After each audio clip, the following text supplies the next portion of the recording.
마태복음 13장 1절부터 9절 말씀입니다.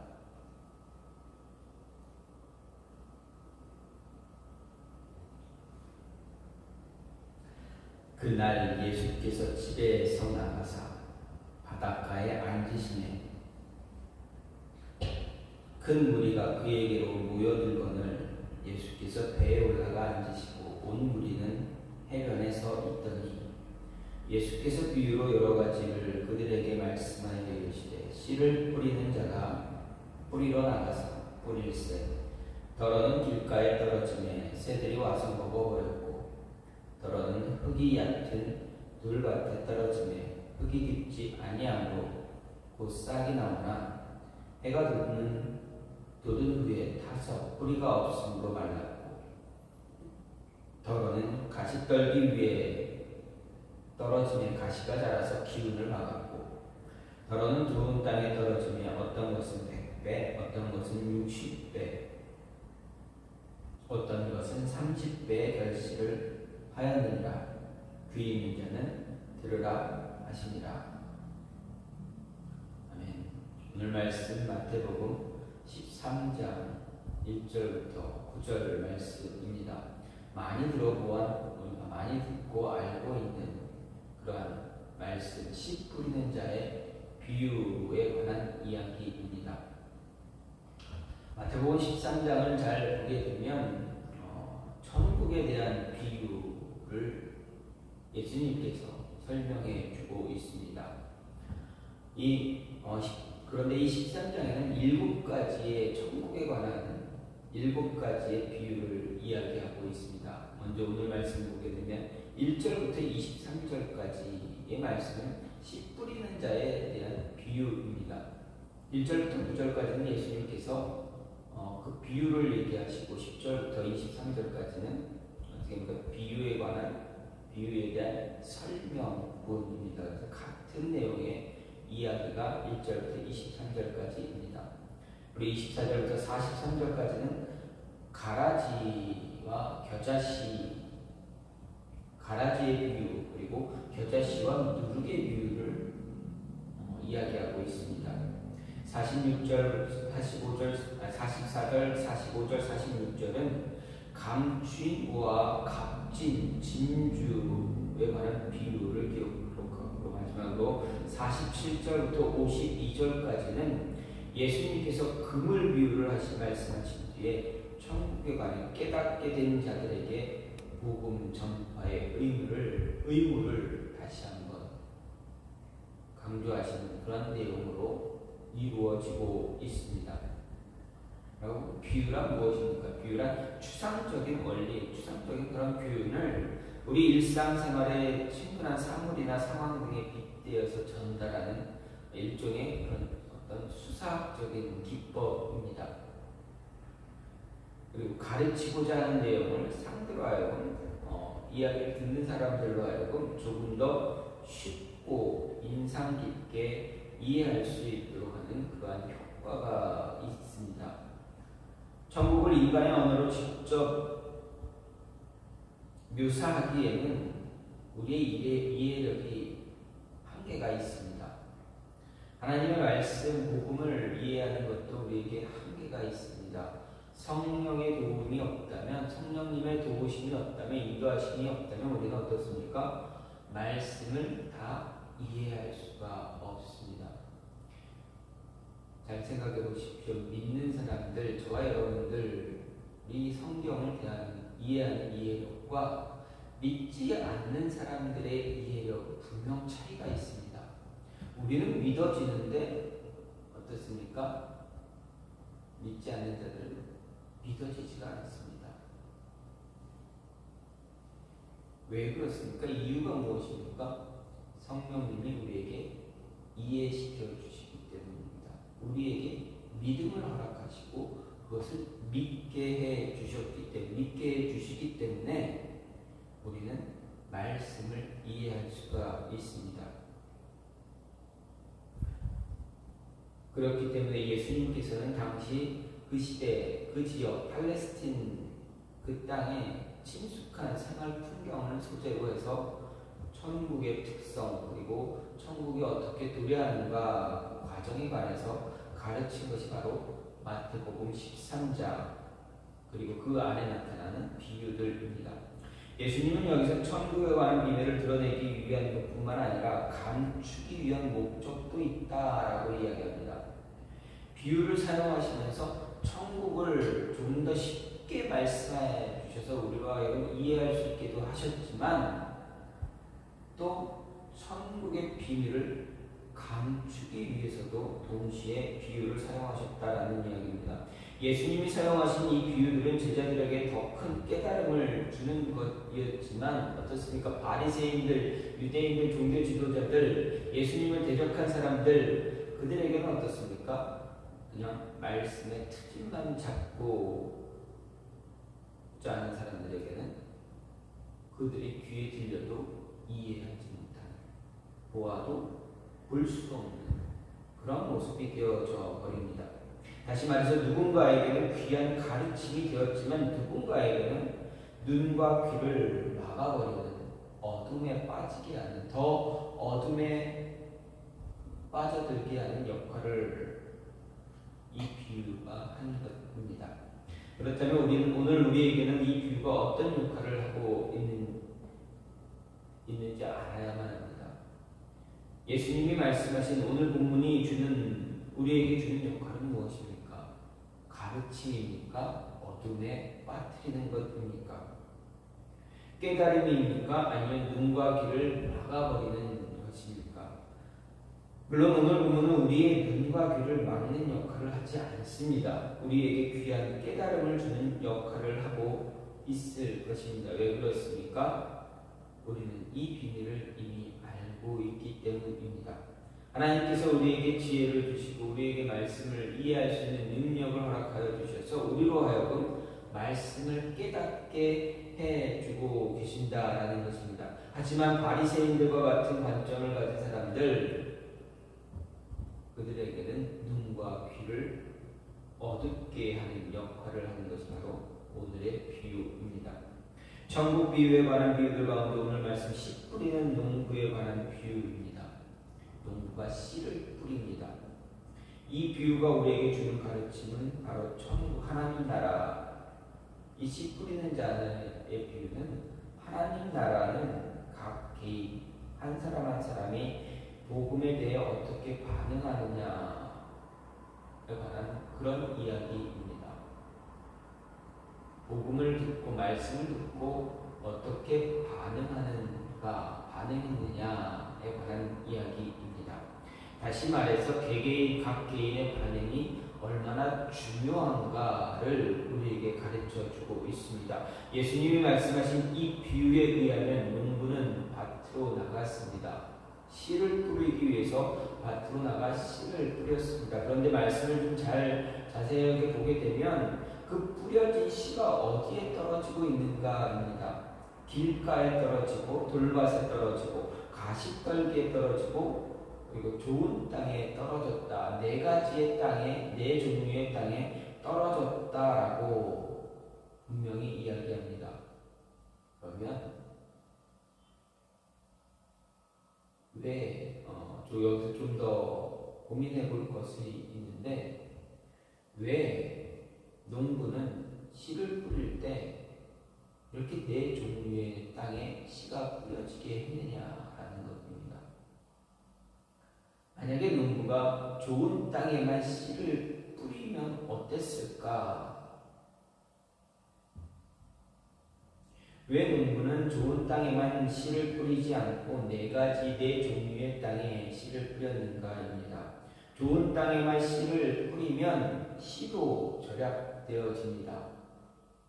그리고 좋은 땅에만 씨를 뿌렸기 때문에 더 많은 씨를 뿌릴 수 있었고 그래서 더 많은 수확을 얻을 수 있었을 것입니다.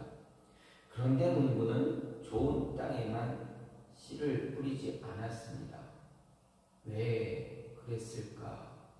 왜 농부는 좋은 땅에만 씨를 뿌리지 않고 이렇게 길가, 돌밭, 가시떨기에도 씨가 떨어지게 했을까입니다. 그 이유를 생각해 보면 먼저 복음 전파의 본을 보여주시기 위해서다. 예수님께서 농부가 씨를 뿌리는 이 모습을 비유를 이야기하시면서 복음 전파가 어떻게 되어져야 되는가를 보여주기 위해서인 것입니다.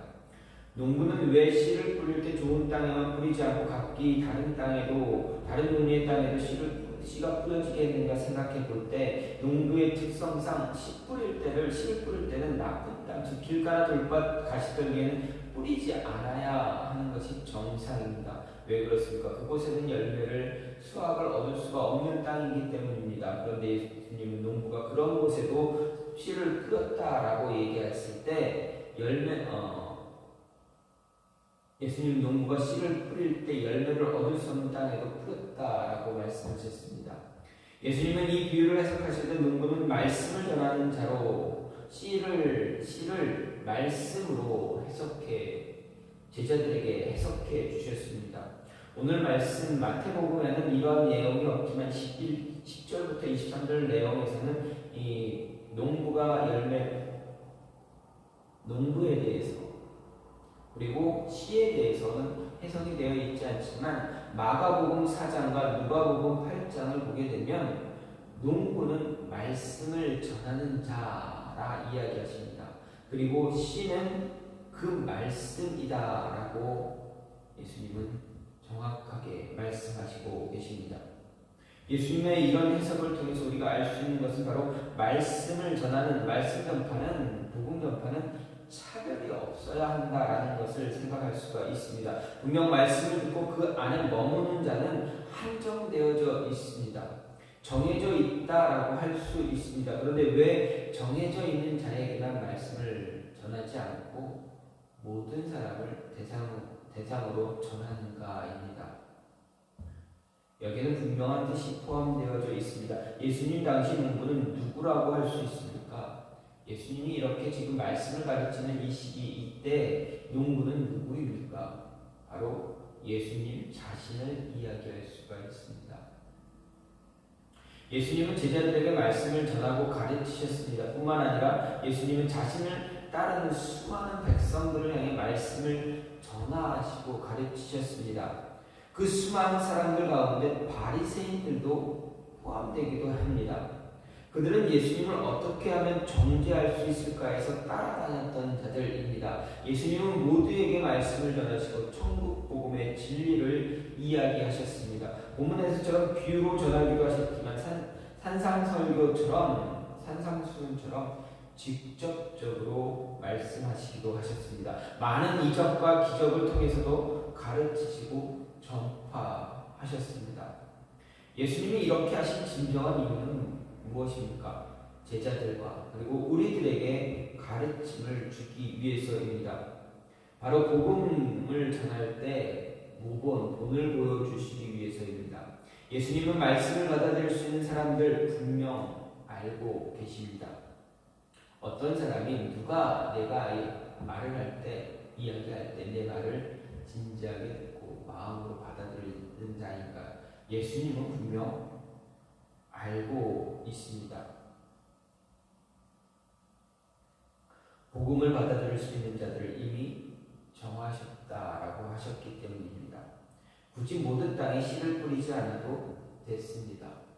하지만 예수님이 승천하신 후 제자들과 우리들에게 무엇을 하신 것입니까? 우리에게 주신 명령, 그 명령을 어떻게 이행해야 되는가, 그것을 모범으로 보여주시기 위해서 하신 것입니다. 예수님은 부활하신 뒤 하늘에 올라가실 때 제자들에게 그리고 우리에게 분명하게 명령하셨습니다. 온 세상에 있는 모든 족속에게 복음을 전하고 그들로 하여금 예수님의 제자 되게 가르쳐라, 세대 주어라 분명하게 말씀하셨습니다. 그 명령을 따라 제자들과 우리는 어떻게 됩니까? 말씀을 전파하는 전파해야만 하는 사명을 받았습니다. 그런데 제자들과 우리는 누가 좋은 땅인지 알 수 없습니다. 만일 예수님이 좋은 땅에만 말씀을 전하셨다면 어떻겠습니까? 예수님께서 나는 좋은 땅이 어떤 땅인지 누구인지 알고 있어. 좋은 가치, 어떤 사람이 좋은 가치인지 좋은 땅인지 알고 있어. 그렇기 때문에 나는 그들에게만 말씀을 전해. 내가 그들에게만 가르치고 있는 거야 라고 한다면, 그렇게 하셨다면 예수님이 하늘로 올라가신 이후 제자들을, 그리고 우리는 어떻게 할 수 있습니까? 복음을 전해야 되는데, 말씀을 전해야 되는데 우리는 알 수가 없습니다. 누가 좋은 밭인지, 누가 좋은 땅인지, 누가 하나님의 말씀을 받아들일 사람인지, 누가 하나님이 이미 말씀 밖으로 예정 구원하신 자인지 우리는 도무지 알 수가 없습니다. 예수님은 알고 계십니다. 우리는 모릅니다. 그럼 우리는 어떻게 해야 됩니까? 누구에게는 전하고 누구에게는 전하지 않고 그럴 수가 있습니까? 그럴 수 없습니다. 우리는 모두에게 전해야 됩니다. 모두에게 전하고, 이제 돌아오는 자들은 그들이 좋은 가지면, 좋은 땅이면 돌아오고, 이렇게 길가나 돌밭이나 가시떨기와 같은 그런 곳이면 복음을 듣고 돌아오지 않는다라는 것입니다. 흉내는 낼 수 있고 잠시 맛은 볼 수 있습니다. 그러나 끝까지 열매를 맺지 못한다라는 것입니다. 예수님은 그것을 우리에게 가르쳐 주셨습니다. 그렇기 때문에 말씀 전하는 사명 어떻게 감당해야 하는가 직접 가르쳐 주셨습니다. 모두에게 전해야 한다. 모두에게 전파해야 된다. 그러면 그 말씀이 전해지는 과정 속에서 좋은 땅이 드러날 것이다. 좋은 땅이 드러나게 될 것이고, 그 땅은 받은 말씀으로 인해서 열매를 맺을 것이다. 너희는 그 전하는 과정 속에서 드러나는 그 좋은 땅을 잘 경작해야 한다 하는 이야기를 우리에게 주신 것입니다. 예수님의 모범을 따라서 예수님이 우리에게 말씀을 어떻게 전해야 되는가, 누구에게 전해야 되는가, 그것을 보여주신 것, 그것을 따라서 우리도 동일하게 모두에게 말씀을 전해야 합니다. 예수님이 하신 그 방법대로 그 길을 따라서 말씀을 전해야만 합니다. 두 번째로, 이 농부가 이 모든 이 여러 종류의 땅에 씨를 뿌린 이유는 나 자신을 발견하고 더 좋은 땅이 되기 위해서 사모하라라는 것을 이야기하기 위해서입니다. 8절 말씀을 보면 더러는 좋은 땅에 떨어짐에 어떤 것은 100배, 어떤 것은 60배, 어떤 것은 30배의 결실을 했다라고 예수님은 말씀하십니다. 농부가 좋은 땅에만 씨를 뿌리지 않고 여러 종류의 땅에 씨를 뿌린 이유, 그 씨를 받아들이는 땅이 어떤 땅인가 알게 하기 위해서입니다. 씨를 받아들인 땅이 길가면 새들이 와서 씨를 먹어버릴 것이고, 돌밭은 자라다가 뿌리가 깊게 내려지지 못해서 해가 돋는데 타서 말라버리고, 가시떨기 위에 떨어지면 어떻게 됩니까? 가시가 자라 기운을 막아서 열매를 맺지 못하게 될 것이고, 좋은 땅이면 열매를 맺을 것이다 이렇게 말씀하셨습니다. 다시 말해서 말씀을 받아들이는 내가 어떤 땅인가 드러나게 하기 위해서, 알게 하기 위해서입니다. 그런데 여기서 우리가 좀 더 집중해야 할 것, 열매를 맺는 땅입니다. 좋은 땅에 관해서입니다. 좋은 땅, 분명 좋은 땅에서는 열매를 맺습니다. 좋은 땅에서 열매가 맺힙니다. 풍성하게 맺힙니다. 좋은 마음 같아서 떨어진 말씀은 분명 좋은 열매를 맺게 해줍니다. 그런데 기억할 것, 잊지 말아야 할 것은 그 좋은 땅이라고 해서 다 똑같은 땅이냐? 그렇지 않다라는 것입니다. 좋은 땅에도 등급이 따로 있다. 등급이 매겨져 있다. 등급이 있다는 것입니다. 여러분, 우리가 고기를 먹을 때, 소고기를 먹든 돼지고기를 먹든 우리가 돈을 주고 살 때 어떻습니까? 파는 판매자들은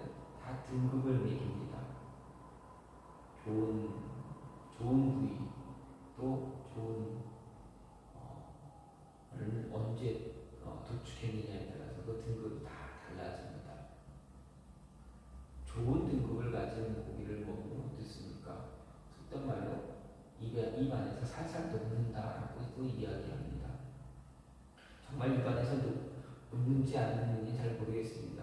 녹지는 않는 것 같습니다. 씹어야 먹을 수 있습니다. 그런데 좋은 고기는 씹을 때 참 부드럽게 연하게 잘 씹히게 됩니다. 근데 나쁜 고기는 어떻습니까? 좋지 않은 것은 씹을 때 굉장히 질긴 상태가 됩니다. 이렇게 등급이 있다라는 것입니다. 농부가 뿌리 씨는 어떤 것에는 100배의 결실을 맺는 종자고 어떤 것은 60배의 결실을 맺게 하는 종자고 어떤 것은 30배만 맺게 하는 종자가 아니다라는 것입니다. 씨앗은 씨의 종자는 다 똑같은 씨입니다. 똑같습니다. 하나님의 말씀은 어떤 말씀은 100배의 열매를 결실을 맺게 하는 말씀이고 어떤 것은 60배의 열매를 결실을 맺게 하는 말씀이고 어떤 것은 30배를 맺게 하는 말씀이다. 그렇습니까? 말씀에는 등급이 없습니다. 그러면 어디에 등급이 있습니까? 말씀 받아들이는 땅에 등급이 있다라는 것입니다.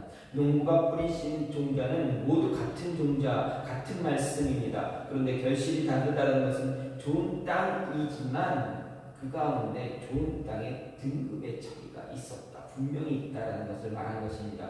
열매를 맺는 땅이기에 분명 좋은 땅입니다. 그런데 어떤 땅은 100배, 어떤 땅은 60배, 어떤 땅은 30배 결실을 맺는다 한다면 분명 땅의 차이가 있습니다. 100배의 결실을 맺기 위해 그 땅은 더 많은 영양분을 비축하고 있었다라는 것입니다. 비가 내리면 빗물을 비축하고 영양분이 되는 거름이 떨어지면 그것도 더 많이 비축하려고 노력한 땅들입니다. 받은 영양분을 잘 활용하는 땅들입니다. 다시 말해서 더 좋은 땅 되기 위해서 사모하는 말씀, 모습이 있어야 한다라는 이야기입니다. 분명 여기에서 땅은 바로 우리의 마음밭이다라고 말씀하셨습니다. 말씀을 받는 우리 마음밭에 더 많은 열매 맺기 위해서 무엇입니까? 우리는 준비되어져야 한다. 준비해야 한다는 이야기입니다. 더 좋은 밭이 되기 위해서 사모하는 마음이 간절한 마음이 있어야 하는 것입니다. 더 많은 열매 맺기 위해서 스스로 더 많이 준비해야 합니다. 말씀이 떨어질 때 그 말씀을 받는 우리가 많이 준비되면 준비되어질수록 더 많은 열매, 더 많은 결실을 맺게 된다라는 이야기입니다. 말씀이 우리에게 들어왔을 때 우리는 그 말씀을 붙잡고 우리에게 주어진 사명, 비전들을 위해서 나아갑니다. 그 비전을 정말 잘 성취하는 자도 있겠지만 힘들게 어렵게 가는 자도 있습니다. 물론 다 하나님의 뜻 가운데 하나님의 인도하신 가운데 있습니다. 그러나 내가 얼마나 잘 준비되어져 있느냐에 따라서 분명 차이가 존재한다는 이야기입니다. 주어진 시간에 우리는 준비해야만 합니다. 스스로 경작하기도 해야 하고 영양분을 받아 비축도 해야 합니다. 비가 내리지 않는 어려운 순간에 버틸 수 있는 힘이 필요합니다. 위기의 순간에 버텨낼 수 있는 힘이 필요합니다. 그 힘을 우리가 준비해야 합니다. 말씀을 붙잡고 더 많이 배우고 갈급해하면 할수록 우리는 더 잘 준비되어질 수 있습니다. 더 좋은 땅이 되어갈 수가 있습니다. 그러기 위해서 준비해야 합니다. 사모하는 자에게, 갈급한 자에게 더 많은 열매가 맺힙니다. 그저 주어지는 것에 만족하면 그 이상의 것을 내줄 수가 없습니다. 주어진 현실에 만족해서 안주하면 그만큼의 열매만 맺게 됩니다. 하지만 더 갈급하고 사모하는 자는 도전해서 더 발전하게 됩니다. 그래서 더 튼튼하고 견고한 결실을 얻게 됩니다. 좋은 땅은 다 같이 열매를 맺습니다. 하지만 분명한 차이가 있습니다. 그 열매의 등급 차이도 있겠지만 열매가 얼마나 더 좋은 열매를 맺는가 차이도 있겠지만 얼만큼의 많은 풍성한 열매가 맺어지는가에도 차이가 있다라는 것입니다. 그 차이를 만드는 것은 분명히 그 땅에게 있습니다. 그 그 마음에 있습니다. 나 자신에게 나 자신에게 있습니다. 간절함 갖고 노력하는 자에게는 그 대가가 분명히 주어집니다. 더 좋은 열매, 더 튼실한 열매 맺는 땅이 될 수 있어야 합니다. 예수님은 달란트 비유를 통해서 우리에게 분명히 말씀하기도 하셨습니다. 5달란트 가진 자 얼마나 열심을 다해서 노력했습니까? 5달란트를 남겼습니다. 2달란트 가진 자 그도 열심히 노력했습니다. 2달란트를 남겼습니다. 예수님은 이 비유, 달란트 비유를 하시면서 이 두 사람에게 더 많은 것들을 맡기신다 하셨습니다. 왜 그렇습니까? 잘 준비되고 열심히 노력하기 때문에, 게으르지 않고 성실하기 때문에 더 많은 것을 맡겨도 된다 하신 것입니다. 더 많은 열매, 더 튼실한 열매를 결실을 얻을 수 있기 때문에 맡기신 것입니다. 끊임없이 노력하고 끊임없이 열정을 갖고 노력하고 그래서 결과를 얻은 것입니다. 좋은 땅에 본보기가 될 수도 있습니다. 더 좋은 땅이 되기 위해서, 더 좋고 더 많은 열매 맺기 위해서 열심을 다하는 땅의 모습이 되어져야 합니다. 저와 여러분은 좋은 땅입니다. 그런데 이 좋은 땅에서 더 좋은 등급을 받기 위해서 노력하고 더 열심을 다하고 사모하는, 더 좋은 땅에 되고자 하는 사모하는 그 마음이 있어야 할 것입니다. 농부가 여러 종류의 땅에 씨를 뿌린 것은 바로 우리로 하여금 더 좋은 땅 되길 사모하라라는 것을 가르쳐주고 있습니다. 마지막으로 어떻게 보면 무엇을 이야기합니까? 더 견고해지게 하기 위해서입니다. 9절 말씀을 봅니다. 귀 있는 자는 들으라 하셨습니다. 예수님은 씨 뿌리는 비유를 끝내자마자 무섭게도 제자들에게 말씀에 대한 경청, 너희들이 이 말씀을 잘 들어야 된다라고 강조하고 있습니다. 그들을 다그치고 있습니다. 예수님은 이 말씀에는 아무리 말씀이 전해져도 그 말씀을 깨달을 수 있는 사람이 있고 깨닫지 못하는 사람이 있다는 이야기입니다. 아무리 좋고 훌륭한 이야기를 들려준다 해도 깨닫지 못하면 아무 소용이 없습니다. 아무리 충고해도 더 좋은 길을 제시해도 듣고 깨닫지 못하면 아무 소용 없습니다. 예수님이 제자들에게 귀 있는 자가 되라 말씀하신 것은 들은 말씀을 잘 깨달아야 한다는 이야기입니다. 말씀을 듣고 깨닫기 위해서 특히 제자들은 어떻게 됩니까? 영적으로 깨어 있어야만 합니다. 말씀에 의해 깨어 있지 못하면 아무리 훌륭한 말씀을 전해줘도 그 의미를 다 이해할 수 없습니다. 성령에 의해 깨어 있지 못하면 말씀을 온전히 깨달을 수가 없습니다. 아무리 들어도 의미를 알 수가 없습니다. 농부가 여러 종류의 땅에 씨를 뿌린 이유는 모든 땅이 다 그 씨를 받아 열매를 맺지 못하고 오직 깨어있는 좋은 땅만 열매를 맺을 수 있다는 것을 보여주기 위해서입니다. 영적으로 깨어있는 땅은 자신이 더 깨어있기 위해서 노력합니다. 말씀을 더 이해하기 위해 노력합니다. 말씀에 집중합니다. 귀를 열고 듣고 더 많은 깨달음을 얻습니다. 더 많은 말씀을 받고 깨닫기 위해서 스스로 준비합니다. 더 좋은 땅이 되기 위해 노력합니다. 그랬더니 어떻게 됩니까? 더 견고해집니다. 무너지지 않습니다. 끊임없이 받아들이고 듣고 배우고 나 스스로를 다그치고 기도하고 말씀 듣는 그 삶이 계속 반복되어지고 더 사모하고 더 집중하고 하다 보면 어떻게 됩니까? 영적인 나의 영적인 모습은 더욱더 견고해집니다. 말씀을 받고 더 받은 사람은 더 견고해질 수밖에 없습니다.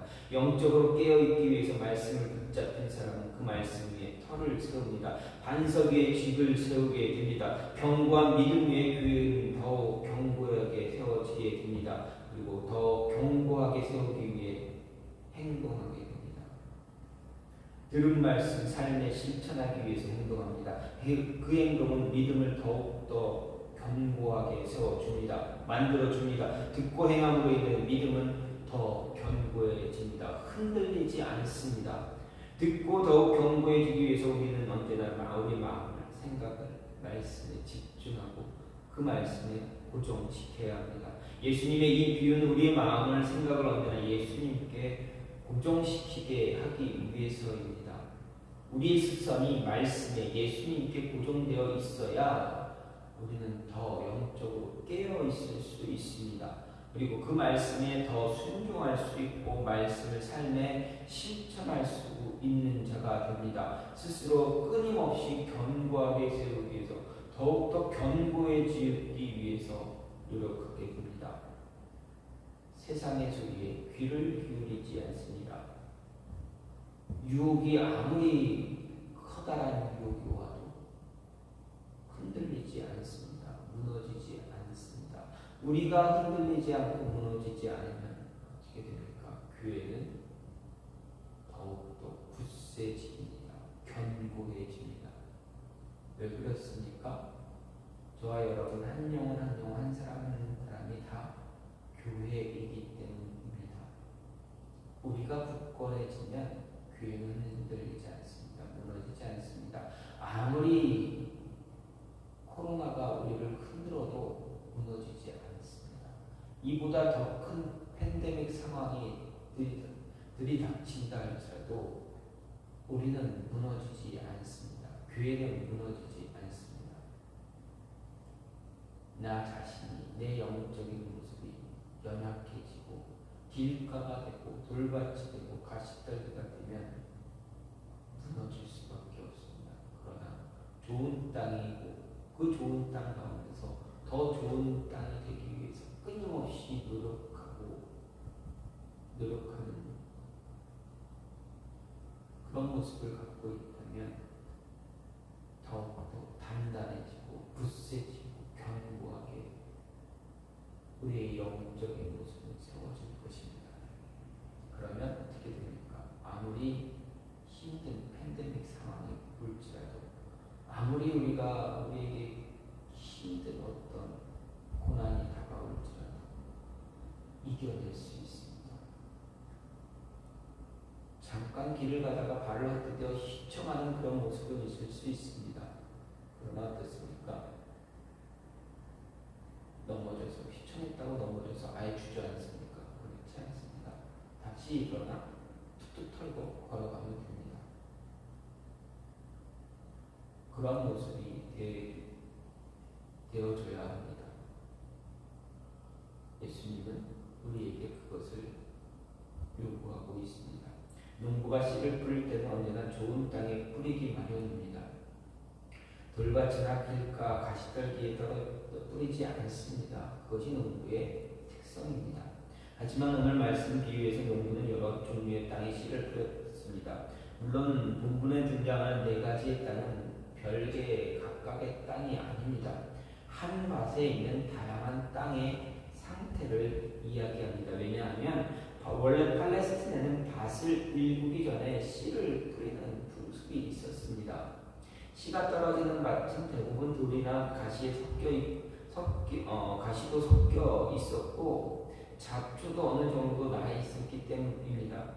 그럼에도 한 해를 위한 농사를 짓는 농부라면 씨를 뿌릴 때 좀 더 신중하게 그리고 조심스럽게 뿌려야 합니다. 이것은 말씀을 전할 때 어느 한 부류의 사람들에게만 전해서는 안 된다는 것을 이야기합니다. 복음은 예수님의 명령대로 모든 사람에게 전해져야 합니다. 그 이유는 말씀을 듣고 열매를 맺어야 하는 사람들 때문입니다. 열매를 맺어야 하는 사람들은 자신들에게 말씀을 들을 수 있는 귀를 열어주신 하나님께 감사해야 되고 또 겸손해야만 합니다. 들을 수 있음에 감사하고 자신에게 그런 은혜를 허락하신 하나님께 더 겸손하고 자신을 더 발전시키고 더 나은 복음의 전파자가 되기 위해서입니다. 자신의 땅을, 자신의 마음을 좋은 땅으로 만들기 위해서 쉬지 않고 게으르지 않고 땅을 일고 더 많은 열매를 얻을 수 있는 땅, 그런 마음밭, 더 좋은 땅, 좋은 마음밭 되어지기를, 그래서 더 견고한 견고하게 세워지기를 간절히 소망합니다. 이 시간 같이 기도하기로 원하는 하나님, 농부가